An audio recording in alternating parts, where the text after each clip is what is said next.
Welcome to Soul Searching Space, a space to remember who you truly are, who you came here to be, and what you came here to do. To be crystal clear, going from black and white thinking to full color HD, working from the inside out, reclaiming your power, waking up to your inherent wholeness, aligning soul, heart, mind, and body.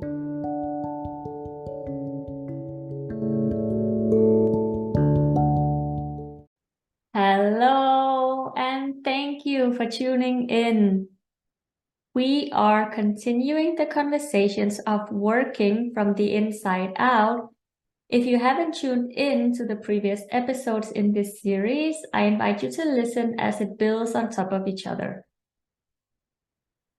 As you may remember from previous episodes, the mind changes the body and the body changes the mind. Since the body and brain is in constant communication with each other, there is this form of synchronicity taking place moment by moment. In each and every moment, a conversation is taking place inside us. It's the silent, often subconscious, and never-ending conversation of emotion-based signals between the heart and the brain. The quality of the emotional signal the heart sends to the brain determines what kind of chemicals are released into our bodies. Every time you have a thought, there is a biochemical reaction in the brain. The brain then releases specific chemical signals to the body, where they act as messengers of thought. When the body gets these chemical messages from the brain, it complies instantly by initiating a matching set of reactions directly in alignment with what the brain is thinking. Then the body immediately sends a confirming message back up to the brain that it's now feeling exactly the way the brain is thinking.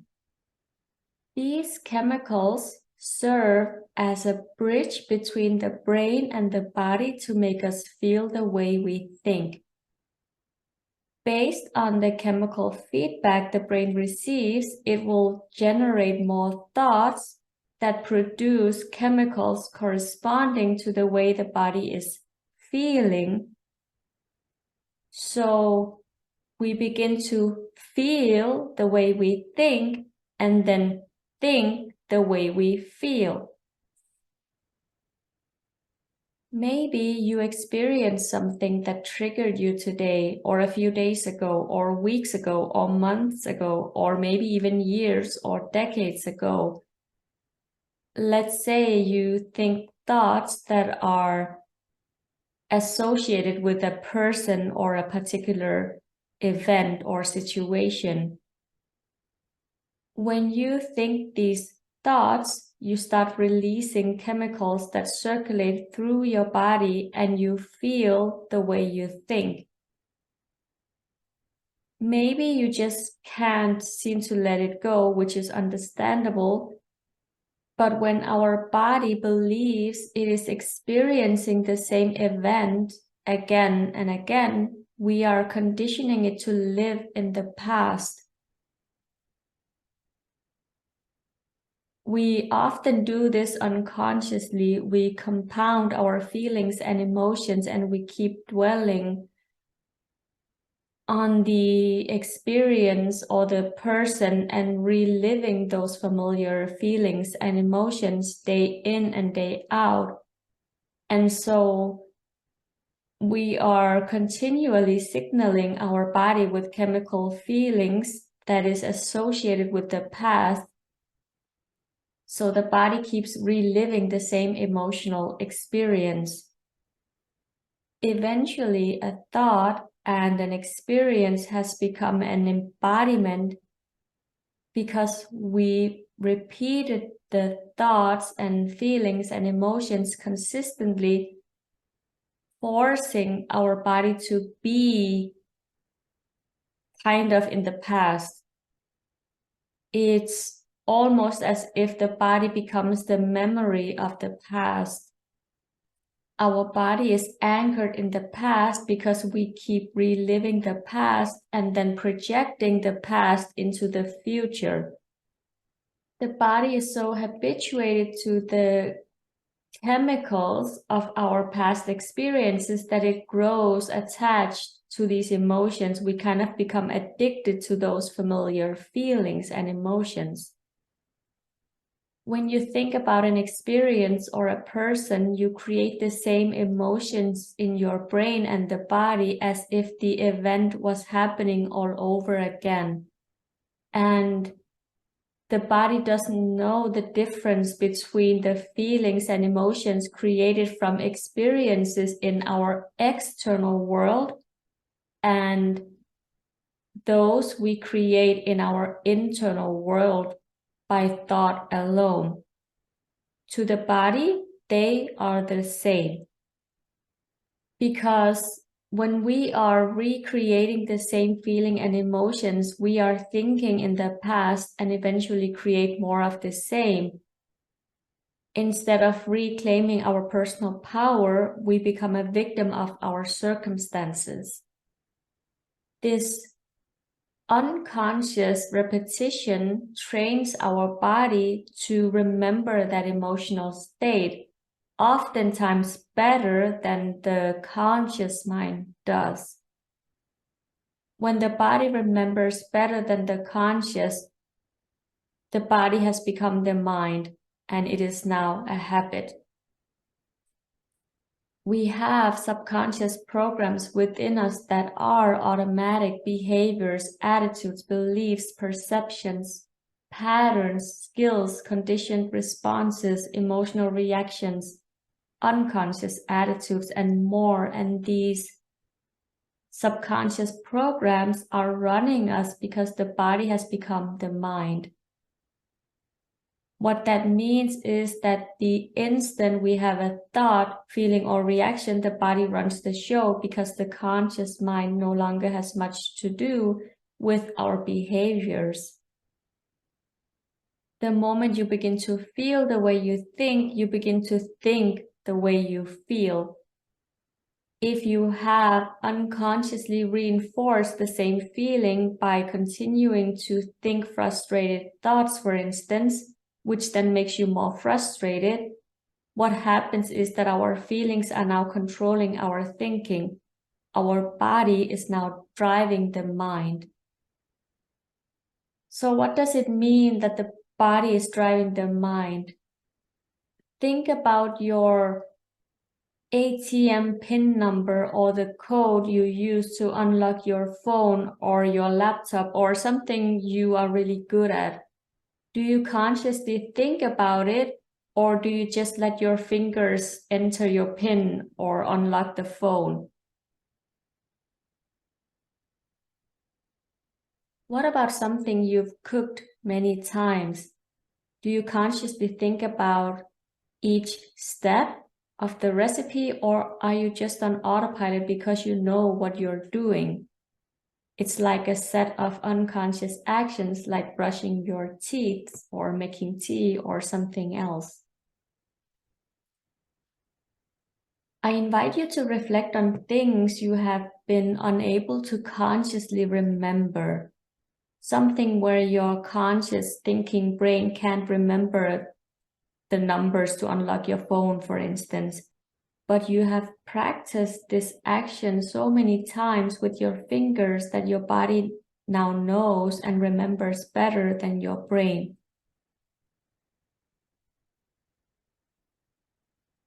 Something we have practiced so many times that our body now knows better than our conscious mind. That's when the body has subconsciously become the mind. The body is now running the show because we've practiced so often that the body knows better than the brain, and our fingers or body automatically get the job done. The body knows equal to or better than the conscious mind, and we can repeat an experience at will without much effort because we have repeated and train the action, the behavior, the attitude, or the emotional reaction until it has become a skill or a habit. Oftentimes, we practice something so many times that it has become second nature. We no longer have to think about it, we just do it. And yet it's like we almost can't really say how we do it. Where in your life have you experienced something like that? Since the brain always works by repetition and association, it doesn't take long for the body to become the mind.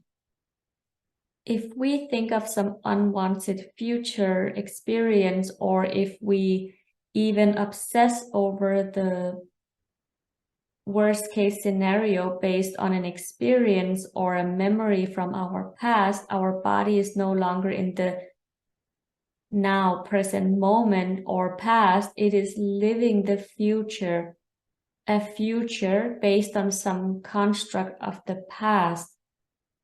And since the body doesn't know the difference between an imagined event and reality, because of our thoughts, the body starts to get ready for the experience. An example of living in the future based on the past could be if you, for instance, have a fear of public speaking from childhood. Imagine that your boss told you that tomorrow you have to give a speech in front of all the employees of the company. We would all respond differently depending on our associations with public speaking. If you fear being on stage and speaking in front of all those people, your body begins to respond as if that future event is happening now, and your body is living in that reality. So in case you do have a fear of public speaking, let's just take a deep breath and make the exhale longer than the inhale, and tell yourself silently or out loud, I am safe.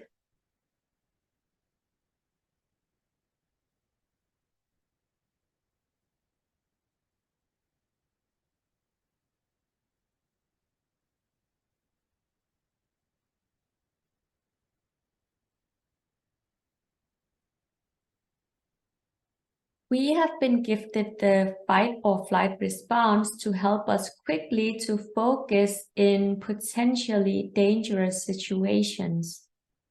When we are in a stress response, we become focused on the external environment, the external world. We can turn on the stress response by thought alone. We can turn on the stress response by thought alone. The way we are thinking reinforces the very state of the brain and the body, and the loop goes on. Your body and body language is an outward reflection of your emotional condition, meaning that whatever emotion you are experiencing, anger, rejection, confidence, frustration, love, whatever it is likely to be reflected in a gesture, a posture, a facial expression, or a movement. Which gestures, postures, facial expressions, or movements matches specific attitudes and emotional conditions and just happens before you are consciously aware of them.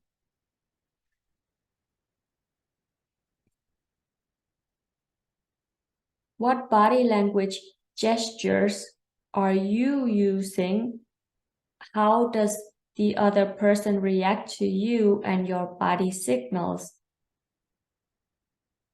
How can you become consciously aware of your own body language and what gestures you are using with different people in different scenarios? Are you really mindful of your presence, your physical body language, even if you're not physically in front of another, even if you are on the phone with them or over a computer with them? Are you mindful of yourself and what you are emanating? Are you emanating something you are unaware of? What do you habitually do that others might interpret wrong? Which specific roles are attached to specific gestures, postures, facial expressions, or movements? How can you influence your own emotional condition? What beliefs is your body confirming to be true? Have you learned to regulate your nervous system? What have you repeated so much that you no longer have any conscious thoughts about how you do them, but they are habitual on autopilot? To live habitually or be on autopilot means that we are no longer aware of what we are thinking, doing, feeling, and being. What have you subconsciously conditioned your body to be? Are you consciously thinking one way but are being the opposite? Has your body been conditioned and knows the way you are better than your conscious mind knows? How can you instruct your body new ways of being? How can you interrupt the familiar patterns and create new patterns? What do you want to unlearn? What do you want to learn? Remember that the body and subconscious mind are merged. So when we can become aware of the body and sensations related to it, we can enter the subconscious mind.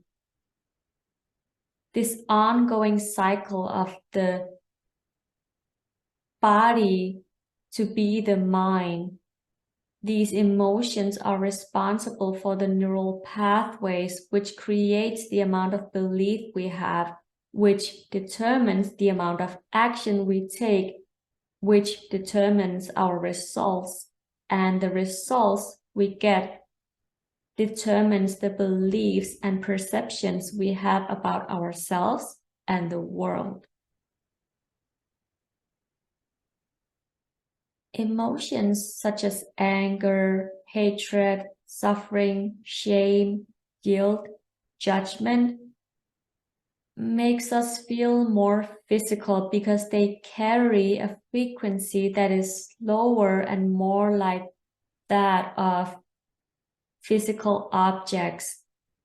However, the more elevated emotions such as love, joy, peace, gratitude are higher in frequency, and as a result, they are more energy-like and less physical and material.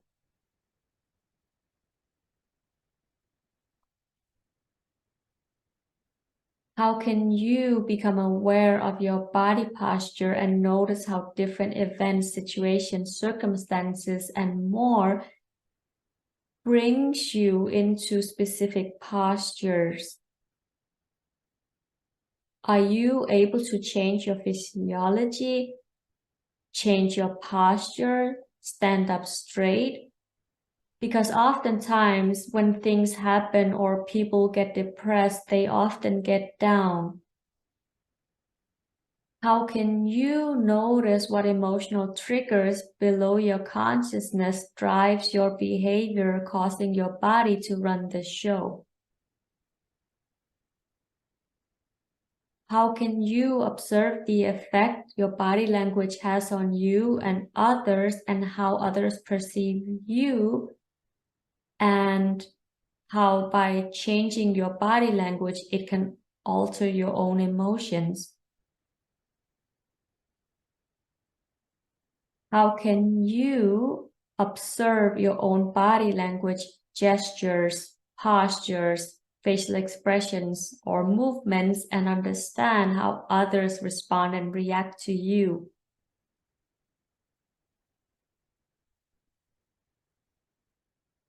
Which wounded part of you needs your attention?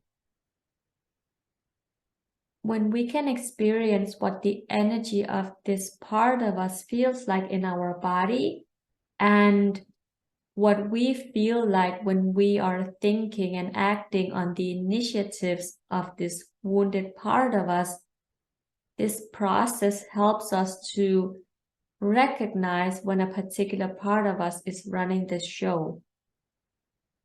Are you surviving? Are you thriving? Are you stressed? Are you relaxed? If we are in survival mode, our conscious awareness goes out the window and we are focused on survival, our external world. This is why breathwork is so important. Emotional freedom technique, tapping, movement, anything where you can start to self-regulate and self-manage the nervous system will be very supportive for you. Please know that there is no one solution for everyone. What might work for someone may not work for others. That's why we have to try these different things to see what works for us and what feels good to us. And sometimes we go through phases, and that's okay. Are you practicing behind the scenes and teaching yourself new tools? Because if we are in survival mode, our heart starts to race and we are reacting from that threat-based place.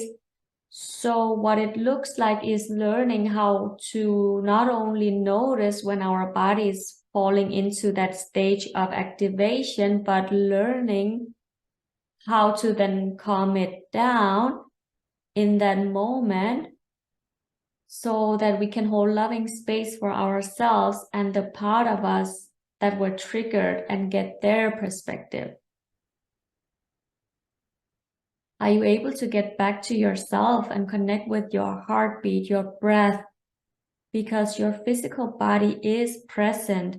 So if we get lost in our thoughts, we can drop back into the body and use that as a means to be present because the body is moving to the tune of nature. How can you overcome your circumstances? How can you break out of the cycles you want to break free from? Are you aware of your patterns? To break out of the cycles begin with us. Are you able to understand your journey, create space for yourself? Are you able to be with uncomfortable emotions and understand that it's a full embodied practice?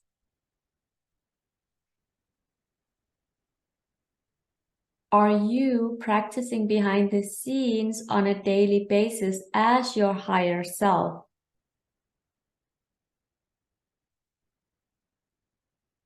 Are you teaching yourself what it feels like to hold loving space for yourself, how to stay in a grounded space?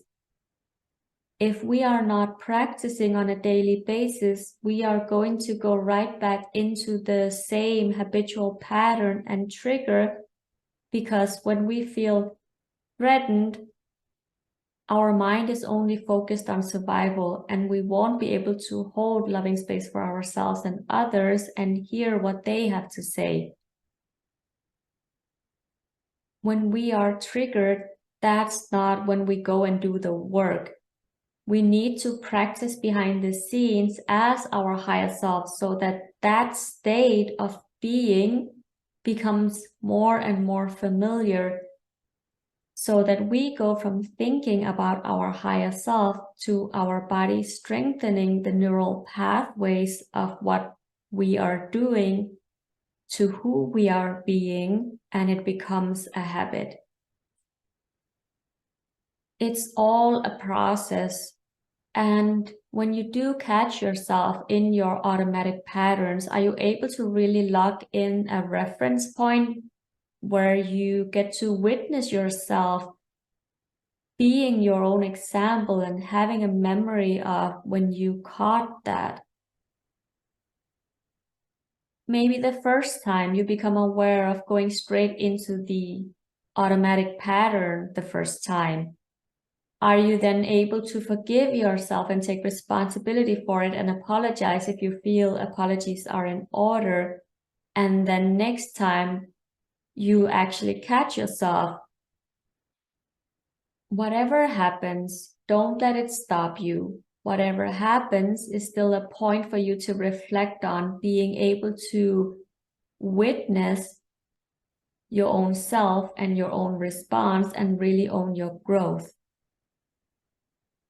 Remember, we are all being and doing the best we can with the level of awareness we have. The more we think something, the more likely we are to believe it. Our practice thoughts become our truth.